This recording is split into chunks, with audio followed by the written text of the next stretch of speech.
জিকির আজকার নামাজ কালাম তাসবিহ তাহলিল দুরূদ শরীফ এর আমলগুলো আপনি কবুল আর মঞ্জুর করে নেন।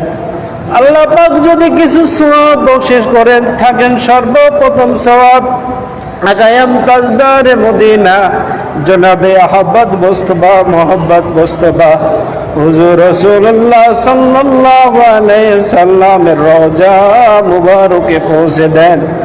তার সাহাবা আজমাইন তাবে তাবিন আহলে সুফফা আহলে বায়াত খুলাফায়ে রাশিদিন ইমাম হাসান হুসাইন রাদিয়াল্লাহু তাআলা আনহা কারবালার ময়দানে শহীদ হয়েছেন, তার কাছে সওয়াবটুকু পৌঁছে দিন।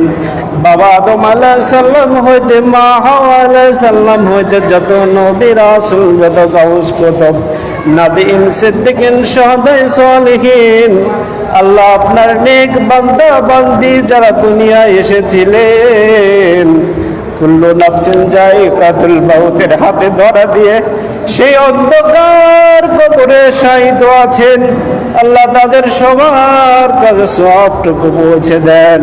চার মাযহাবের ইমাম, চার তরিকার পীরানে পীর, তাদের সবার কাছে সওয়াবটুকু পৌঁছে দেন। জামানার মুজাদ্দিদ দাদা হুজুর পীর কিবলা রহমাতুল্লাহ আলাইহি, তার কাছে সওয়াবটুকু পৌঁছে দেন।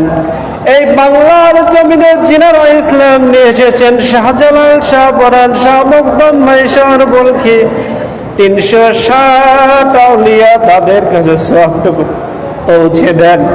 আল্লাহ পাক যাদের ওসিলায় আজকে আমরা ইসলাম পেয়েছি, দাড়ি টুপি পেয়েছি, নামাজ রোজা পেয়েছি, সেই আল্লাহর ওলিদের দরবারে দরবারে সওয়াবটুকু পৌঁছে দেন। আল্লাহ পাক এদের সবার ওসিলা করে আমাদের আত্মীয় স্বজন যারা কবরের বাসিন্দা হয়ে গিয়েছেন, বিশেষ করে শ্রীপুর গোরস্থানে, আশেপাশের গোরস্থানে, কৈজুরির গোরস্থানে যত মাইয়াত শুয়ে আছেন তাদের সবার কাছে সওয়াবটুকু পৌঁছে দেন। কিছুদিন পূর্বে আমার নানি ইন্তেকাল করেছেন, তার কাছে সওয়াবটুকু পৌঁছে দেন। কিছুদিন পরে নানা সাবাত খায় ইন্তেকাল করেছেন, আল্লাহ তার কাছে সওয়াবটুকু পৌঁছে দেন।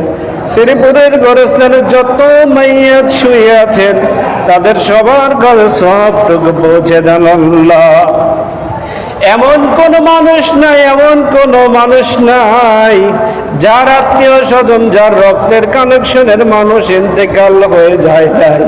আল্লাহ পাক আমাদের বাপ দাদা নানা নানি খালা খালু ফুফা ফুফি রক্তের কানেকশন, ভালোবাসার মানুষ, মহব্বতের মানুষ, জিন্দা মর্দা যারা উস্তাদ কিবলা আছেন তাদের সবার কাছে সওয়াবটুকু পৌঁছে দেন। বিশেষ করে শ্রীপুর গোরস্থানে যত মাইয়াত শুয়ে আছেন তাদের সবার কাছে সওয়াবটুকু পৌঁছে দেন। কোন কবরে যদি আযাব হয়ে থাকে আযাবুল কবরকে মাফ করে দিয়ে জান্নাতের গোলাপ ফুলের বাগান বানিয়ে দেন। আল্লাহ পাক আপনার আযাব তো আপনার কোন বান্দাই সহ্য করতে পারবে না, আল্লাহ কোন কবরে আযাব দিবেন না। আযাবুল কবরকে মাফ করে দিয়ে জান্নাতের গোলাপ ফুলের বাগান বানিয়ে দেন। আল্লাহ জানি না কোন সময় আমাদের হায়াতের বেলা শেষ হয়ে যায়, আল্লাহ পাক যখন আমাদের হায়াতের বেলা শেষ হয়ে যাবে